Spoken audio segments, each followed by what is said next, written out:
আপনারা যদি কথা শুনতে চান তাহলে আমরা কথা বলবো, যদি কথা শুনতে না চান আমরা কথা বলবো না। আপনারা কি কথা শুনতে চান? তাহলে একটু চুপ করতে হবে। আর মঞ্চের পেছনে আমি জানি সবাই আমার অনেক সিনিয়র, কিন্তু আজকে অডিটোরিয়ামে আমি আমাদের কেন্দ্রীয় নেতা আমাদের শ্রদ্ধেয় সালাম চাচা এখানে থাকা অবস্থায় এই ধরনের পরিবেশ এই অডিটোরিয়ামে হওয়া উচিত হয়নি। আমি আন্তরিকভাবে দুঃখ প্রকাশ করছি, কিন্তু আপনারা একটু একটু সবাই একটু করেন। আমরা একটু শুনি আজকে আমাদের যে পরিস্থিতি সভাটা হয়েছে, জেলা বিএনপি পরিস্থিতি সভা, এই সভাটা আসলে স্ট্রাকচারের উপরে না হয়ে যদি স্ট্রাকচারালি হতো আমরা সবাই এই সভাকে লাভবান হতাম। যে কোনো কারণেই হোক এটা একটু একটু ভিন্নভাবে চলে গেছে। আমরা সবাই একটু একটু করে একটি সংখ্যা হয়ে অডিটোরিয়ামের ভিতরে। বিসমিল্লাহির রহমানির রহিম।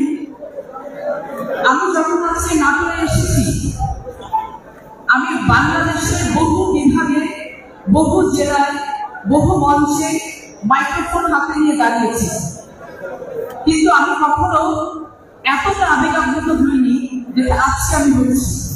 কিন্তু এই আবেগটা এই অডিটোরিয়ামে ঢোকার পর থেকে আমার অনেক বেশি ছিল, আস্তে আস্তে কমে গেছে। এই কারণে আমরা সবাই মিলে 17টা বছর যে কষ্ট করেছি, দুলুজাদা যে বক্তব্যটা দিলেন, ওনার যে স্যাক্রিফাইস, নাটোরবাসীর যে স্যাক্রিফাইস, পুরো বাংলাদেশের জনগণের যে স্যাক্রিফাইস, এই স্যাক্রিফাইসের বিনিময়ে আমরা আজকে যেই বাংলাদেশের স্বপ্ন দেখছি, সেই বাংলাদেশ গড়া আমাদের পক্ষে মনে হয় সম্ভব না। কারণ আমরা আজকে যারা উপস্থিত আছি, আমাদেরকে কেউ জোর করে রাজনীতি করতে নিয়ে আসে না। আমরা নিজেরা রাজনীতি করতে চাই, সেই জন্য আসছি। এখন যদি আমি শেষ করি, যদি রাজনীতি করতে চাই তাহলে আমাদেরকে রাজনীতির প্রটোকলটা মেনটেন করতে হবে, রাজনীতির ডিসিপ্লিনটা মেনটেন করতে হবে।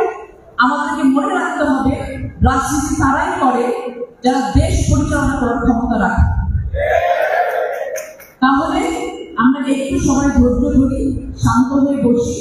আমাদের প্রত্যেকের অনেক দাপড়া আছে, প্রত্যেকের অনেক কষ্ট আছে, প্রত্যেকের রক্ত ঘাম দেশে বিদেশে বাংলাদেশের আনাচে কানাচে প্রত্যন্ত অঞ্চলের রাস্তায় রাস্তায় পড়ে আছে।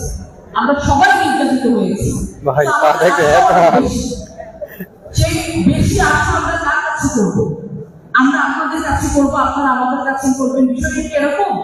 বিষয়টি হচ্ছে আমরা যে সম্মিলিত ভাবে এখন কাজটা করি, যে বাংলাদেশের স্বপ্ন আমাদের ভারপ্রাপ্ত চেয়ারম্যান জনাব তারেক রহমান দেখছে, আমরা কোনোভাবেই সেই স্বপ্নের দিকে আগাতে পারবো না।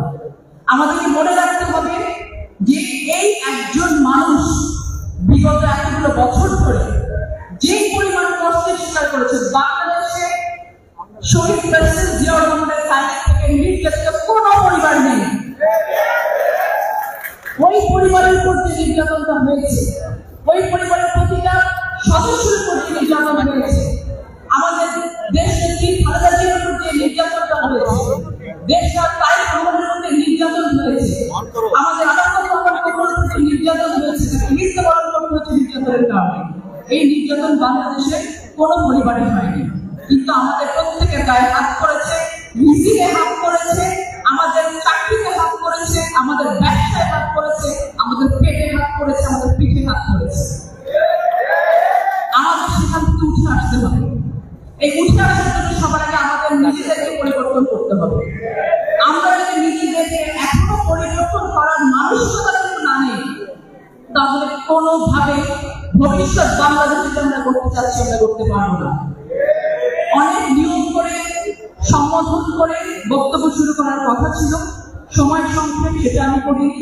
মঞ্চ উপবিষ্ট যারা আছেন প্রত্যেকে আমার পিতৃতুল্য, মাতৃতুল্য, আমার সামনে যারা আছেন ভাই বোন চাচা যারা আছেন, আমি আপনাদের কাছে একটা আন্তরিকভাবে অনুরোধ রাখতে চাই।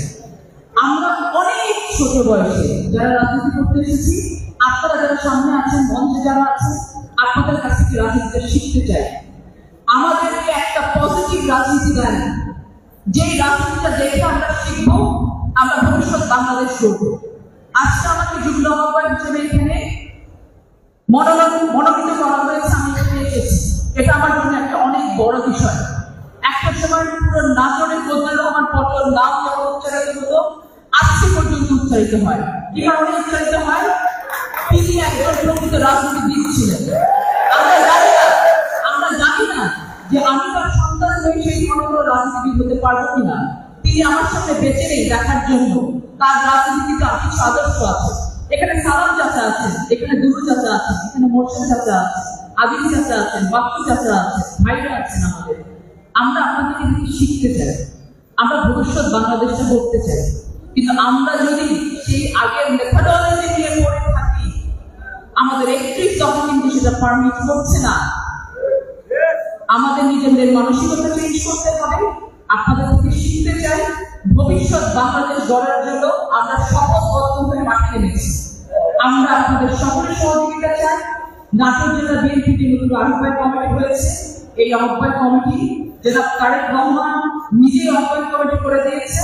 আমাদের কোনো আপত্তি থাকতে পারে, আমাদের আহ্বায়ক কমিটিতে অনেকের প্রতি অনেকের আপত্তি থাকতে পারে, দীর্ঘপক্ষ থাকতে পারে। আমরা যেন সেগুলো যিনি করে দিয়েছেন এটা তার কাছে ফোরামে বসে বলি। আমরা সেইভাবে যদি কোনো আমাদের গ্রিভেন্সেস থাকে তার সাথে সেই বিষয়গুলো আমরা উত্থাপন করি। আমি বিশ্বাস করি এবং আমরা জানি যে উনি এমন একজন মানুষ, উনি সবাইকে তার প্রাপ্যটুকু ঠিকঠাক মতো বুঝিয়ে দিতে পারেন। আপনাদের অসংখ্য ধন্যবাদ সকলকে, ভালো থাকবেন। আমি সত্যিই গর্বিত যে নাটোর জেলার মাটিতে দাঁড়িয়ে আমি মাইক্রোফোন হাতে নিয়ে আমার এতগুলো সিনিয়র চাপের সামনে আমি কথা বলতে পারতাম। আপনারা সবাই ভালো থাকবেন। আল্লাহ হাফেজ।